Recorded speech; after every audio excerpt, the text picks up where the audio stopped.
You tell him, stop cigarettes, it's not good, it's not good for you, he'll never stop. Won't have the strength. Hashem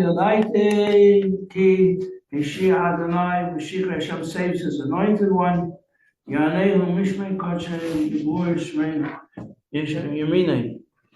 And that's a lesson in how to deal with your own character. You can't break your character. You won't break it. It's too much you.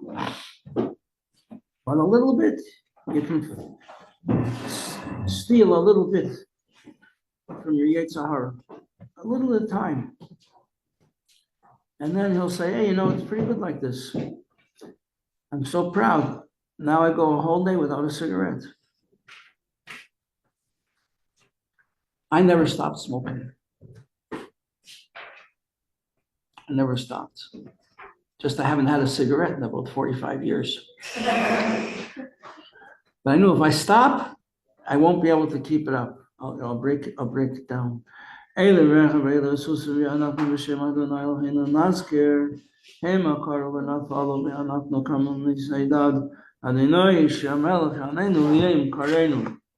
are other things to work on. What you eat, not to eat certain foods that you like very much, but they're not good for you. What you look at, what you read, what kind of conversations you engage in, what you listen to. Do you listen to the radio? I used to be addicted to listening to the radio. Oh, Hashem was able to stop that. Okay. So now we're discussing, what does it mean to B'nai Aliyah? We're discussing tzaddikim, the world of tzaddikim. And we've had different levels. We have very strong love, which comes from meditation of a mamale called Almi. The Eibusha fills the whole world with goodness and kindness and life. And now we come to a greater, more overwhelming kind of love, which is called Adar. Rabba, like the word Rabba means great, a great love. Then we came with the idea, we learned about the idea of a love that is focused on doing everything for the sake of Hashem. Doing everything for the sake of being connected to Hashem, I should say. I'm doing this because I want to be connected to Hashem. We learned that in chapter 5. And that's the whole, it says there that the garments that the neshama is going to have in Gan Eden are the mitzvahs that he did for the sake of being connected to Hashem. And the Torah that he will have in Gan Eden is a result of will be the Torah that he learned for the sake of being connected to Hashem. And now we go to a deeper level on chapter 10, page 163, which is Adar Rabba, a great love of Hashem, which is not for the sake of being connected to Hashem. Like we learn on this page here, that this is a level in the tzaddik that he doesn't do anything for himself. Everything he does is only for the sake of Hashem. There's nothing in it for him. He doesn't care. And he gave this beautiful parable, this example of a person who will risk his life, even give his life for the sake of his parents who are hostages. Because spiritually, your neshama is a hostage to the Yetzer Hara. So he's not doing it for himself. He's doing only for Hashem. As long as he's doing it for himself, there's still the self is in it. We've got to get rid of the self. The self is like a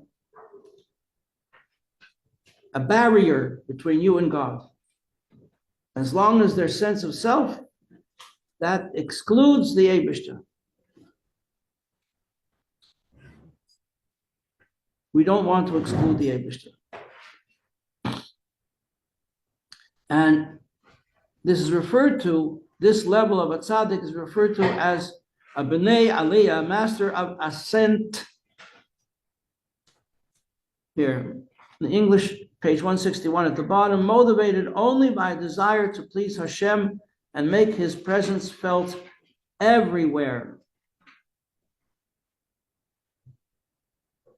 The two mentions of B'nai Ascent are, the two explanations are, one is that everything he's doing, he's elevating the physical world. Oh, thank you, Hannah. We're going to talk about elevating the physical world. So we do that by saying a blessing. When you say a blessing, you're declaring to the world that this is really from Hashem. Baruch atah Adonai Eloheinu melech haolam shehakol nihiyah b'dvarim. Everything is created by his word. So the first level, who calls the tzaddikim b'nei aliyah, Rabbi Shimon bar Yochai, because their involvement with the physical world is they elevate it, they bring out in it, they make apparent that it's a creation of Hashem, it's part of Hashem's kingship, part of his kingdom. And we do that by saying a bracha. We elevate it, we bring it into the fold. And the second version of the men of ascent is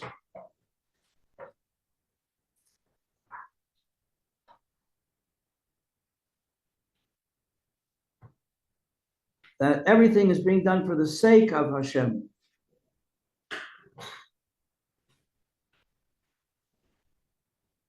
Now he goes a little into Kabbalah here. So let's read this Kabbalah. The word man, second paragraph in English at the bottom, page 161. Man refers to two names of God.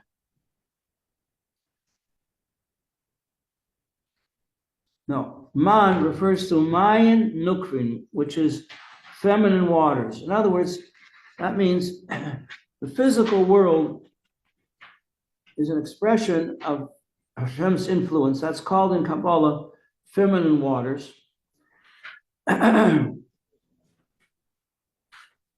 And Mad is Mayan Dechurin. The word Dechurin means masculine waters. Mayan is waters. This means that by our doing mitzvahs with the physical world, that's say with the feminine level, because physical world is feminine, receives life from God.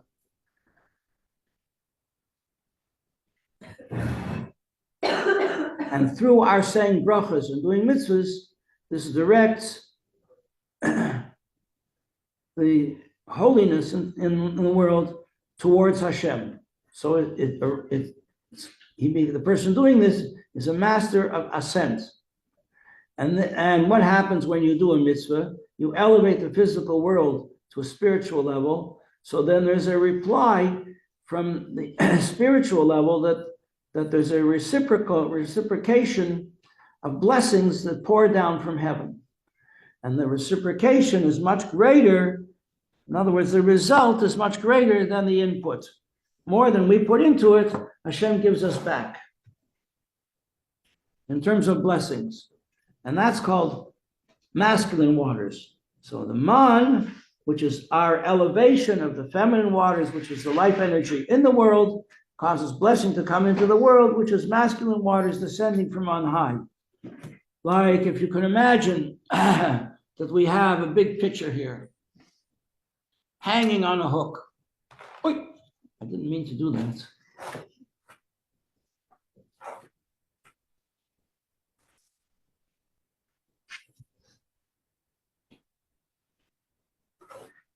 Okay, it's hanging on a hook.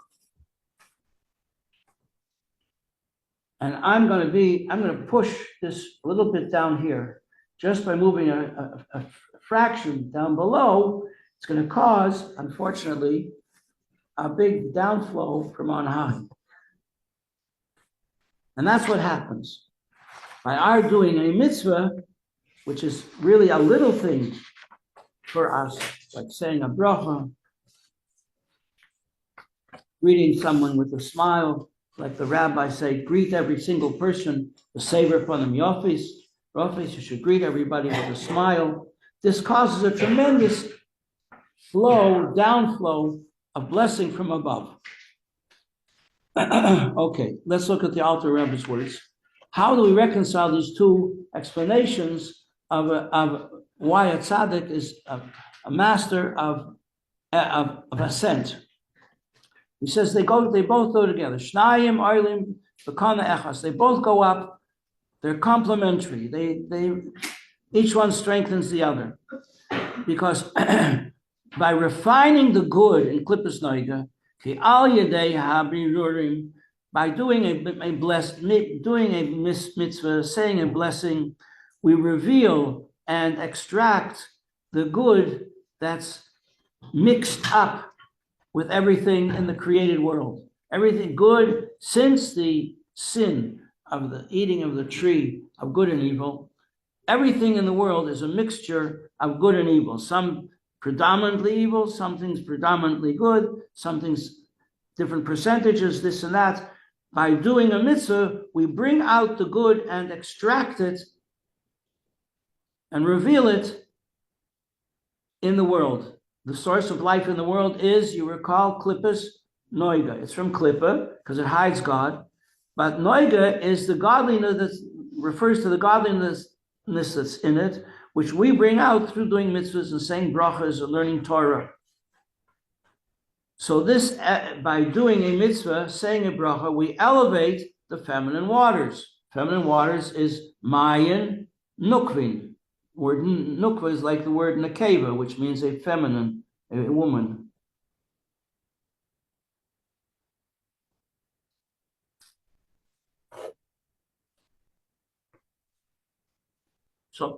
So through Torah and mitzvahs, we elevate the feminine waters.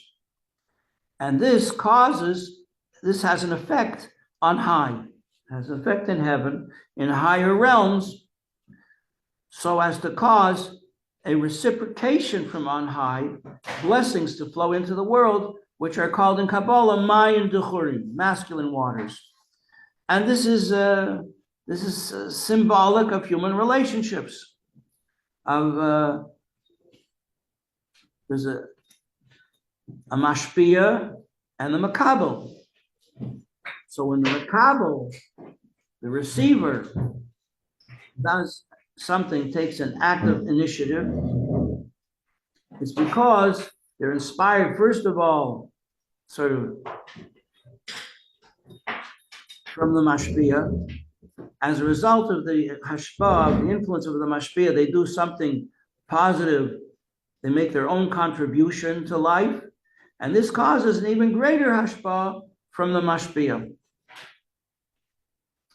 So doing a mitzvah, saying a bracha, learning Torah, causes unifications in the higher realms, so to speak.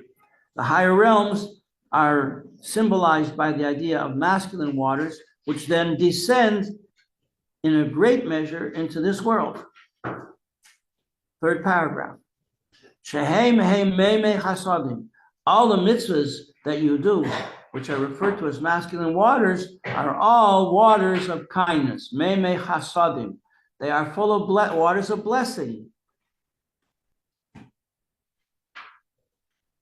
And they are contained, Meimei chasadim, shebachol mitzvah u'mitzvah, and the essence of every mitzvah that you do is the blessing that it contains and that it arouses.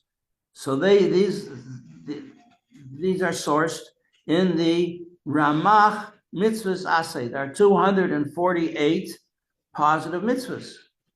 Ramach, Reish is 200, Mem is 40, Ches is 8. Ramach. The word Ramach also means a spear. So with these mitzvahs, we spear the negativity in life. And each of these 248 mitzvahs is a source of blessing. They come loaded with blessing. Shekulan hein bechinas chasadim, because all the mitzvahs are in fact, the real essence of the mitzvah is the kindness in the mitzvah. The Hainu, Hamshachas. What does this mean? It means the blessing that comes down is a hamshacha, that is a drawing down of kedusha kusei, of the holiness that is the source of the mitzvah. So the holiness of the source of the mitzvah is now coming down into the world in a revealed way, whereas before it wasn't revealed, it was just sort of latent. Milamayli lamata, from on high to down below.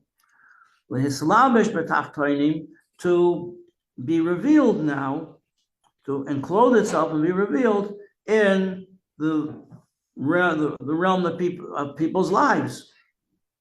Commotion is explained elsewhere. And that's what it's meant by uniting HaKadosh Baruch Hu with the Shekhinah. That through using the world, the way it's revealed to us, the way it's presented to us, and using it for the sake of a mitzvah, using it for the sake of Hashem, all our deeds should be for the sake of the one above. So therefore we're called B'nai Aliyah, we're masters of elevating the physical world.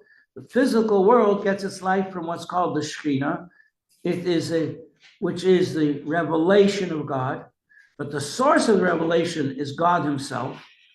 And we want to, and like we said yesterday about the sun and the sunlight, we want to make sure that the sun is connected with the sunlight and revealed, that a person can look at the sunlight and forget that there's a sun, that it has a source. And with that, those holy words, we end chapter 10, and we're going to move right on to chapter 11. Not much time. Okay. Let's go.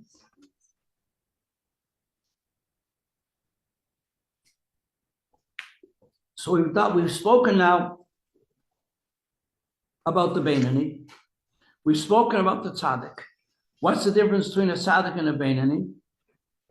That a Beinani doesn't do anything bad. The Beinani, you look at his life, righteous person.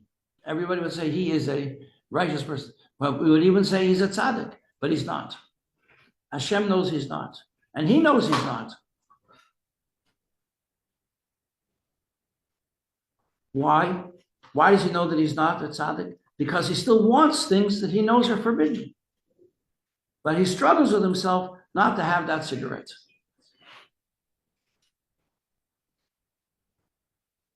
Or not to have that extra piece of Viennese,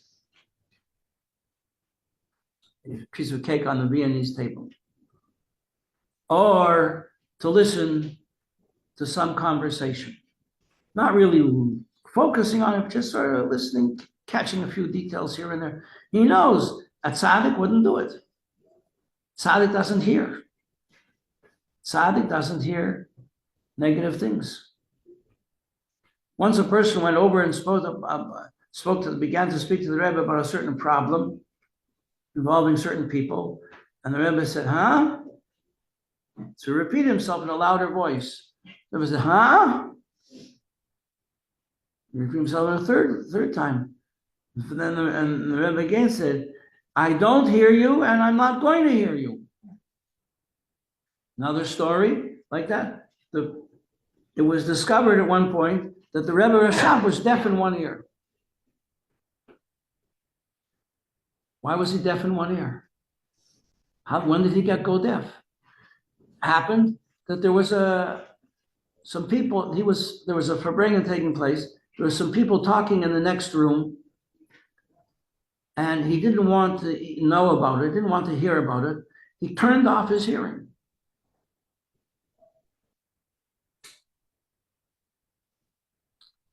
So the tzaddik doesn't have any interest whatsoever in negativity, in something it says, all your deeds should be for the sake of Hashem. That's the level of the tzaddik. The Beinani would like to be on that level, but he's not. He knows he's not. He has negative impulses all the time. It never goes away. In most cases, it's a lifelong struggle. What's the difference between the Beinoni and the Rasha? The Rasha, not only he has negative impulses, he gives into them. He still likes things that he's not supposed to like. So we learned about the Beinoni and we learned about the Tzaddik. What about the Rasha? Page 165. This is a great principle in the Torah. One is created opposite the other. In other words, everything has an equal and opposite counterpart. To the extent that a person hates evil, to that extent he can love good. To the extent that a person still likes things that are evil, to that extent his love of God is less. Everything is in a proportion. So when we say we've learned about the tzaddik v'raloi, now we have to learn about the rasha v'toivloi, which is the opposite, similar image, only it's the opposite. So the Hebrew says, v'zeh liyom hazeh, page 165, rasha v'toivloi, he's a wicked person, but we say he has good. Liyom is tzaddik v'raloi, he is, in terms of the figuration of his character, he's the opposite counterpart of the tzaddik who still has some smidgen of evil that has not been turned into good. Remember, the tzaddik v'raloi means the tzaddik converts everything ra into good, but there's still a minuscule percentage that's totally bottled in 60 or 100 or 1,000 or 10,000 or 1,000,000. It's bottled. Has no effect in his life. Just he may not even be aware of it. You know, there's a story about the Mittler Rebbe that he was giving yechidus, he was seeing people, and at one point he stopped. He said, I can't see anybody for anybody this afternoon. And the next day, and finally start to see people again. They said, what happened? He said, well, a person came to see me and spoke to me about some problem he had, about something that he had done. And he was filled with remorse, and he didn't know what to do about it. But he had done something so despicable that I couldn't identify with it, because when you unburden yourself to a tzaddik, and even if you don't unburden yourself, the tzaddik knows, the tzaddik sees written all over your face who you are and what you've done. I used to work for a shaliach, and he used to say to me, I can tell just by looking at the face of a student if they eat kosher or they don't. Well, everything we do affects us. It leaves an impression, a physical impression on us. The tzaddik sees right away what the baggage you're carrying when you come to him or her.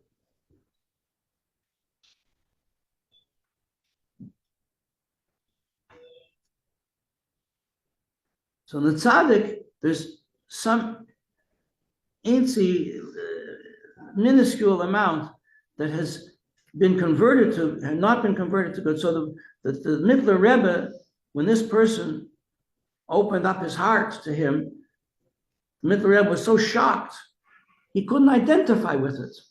Because the way that tzaddik works is that when you speak about a problem, the tzaddik doesn't have that problem. You know, like a person once came to the Rebbe and said, Rebbe, I have a problem. I don't like learning Torah. I just don't enjoy it. I know I have to do it, but it's very hard. I don't enjoy it. And the Rebbe says, I have a different problem. He says, what's that? He says, I love learning Torah. So why is that a problem?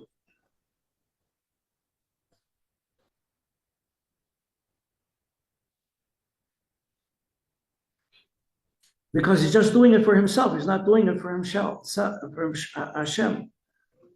So the tzaddik has to find in himself something similar in his own character to what this person is telling him. In other words, if someone comes to you and tells you about their problem, there's a reason they're telling you. Why did Hashem send that person to me? What have I got to do with it? I don't have that problem. Well, if he's sending this person to you, that means you do have the problem, or you wouldn't know what he's talking about. It's only because you can identify to a certain degree with what he's telling you that you can internalize his problem. And if you don't internalize his problem, you certainly can't help him. So you have to internalize the problem and find something in your own character that corresponds to his problem. And then you have to decide what you're going to do to fix it in yourself.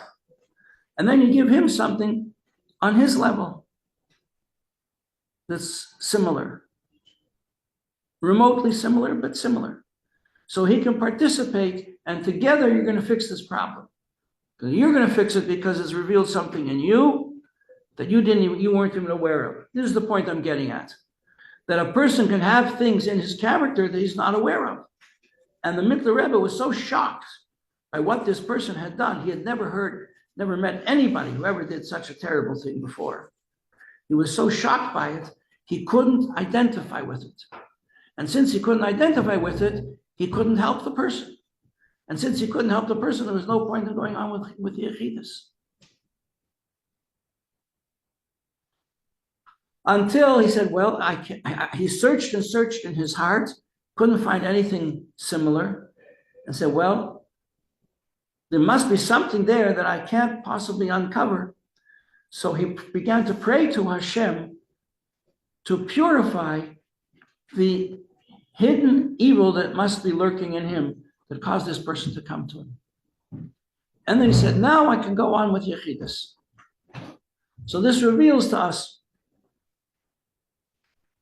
a very profound concept, that a person who is a tzaddik b'toivlei or tzaddik b'raloi, the ra in him can be so small that the tzaddik doesn't even feel it, which is what we learned in the last chapter. Now we have a person who is a rasha. Now what the world considers a rasha is a wicked person.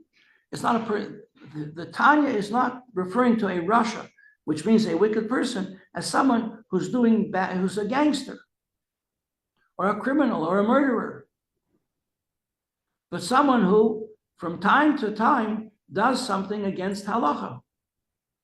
If you do something against halacha, you're not a tzaddik. The tzaddik doesn't do anything against halacha.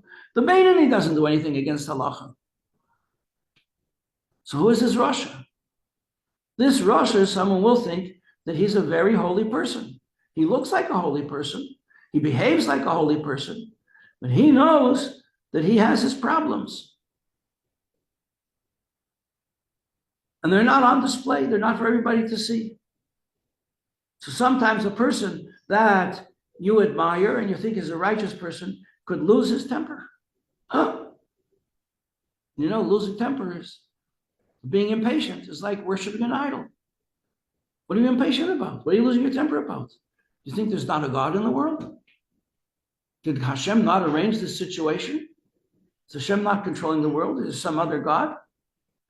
So this means that the rasha is basically a very good, could be a very, very good person. But from time to time,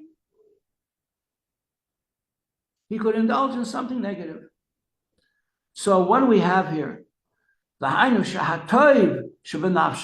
He has good in his soul. The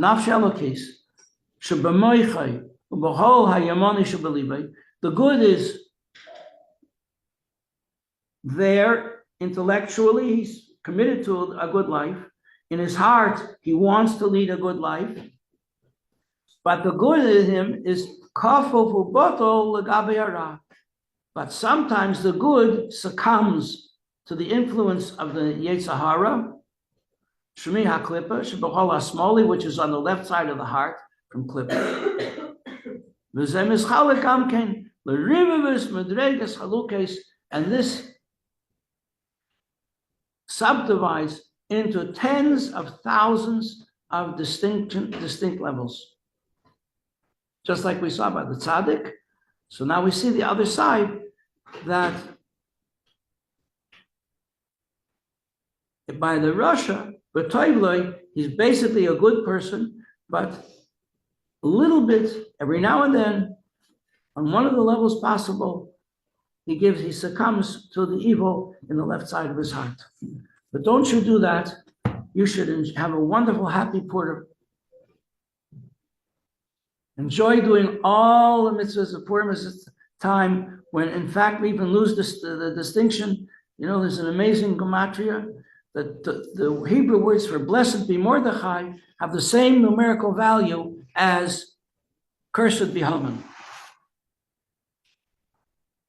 Because Haman, by his decree against the Jews, caused the Jews to do tshuva. So with Mordechai's leadership and Haman's threat, they all ended up being good. They worked together. Okay.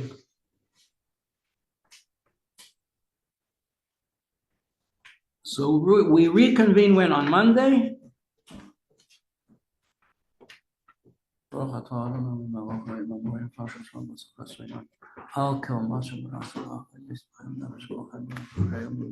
So Friday, you're going to be running around the whole time, delivering Shalach Mamas and having a wonderful time. Just remember to get back in plenty of time to get ready for Shabbos.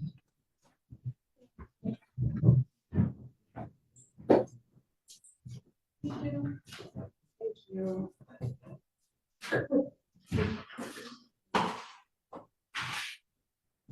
Looking for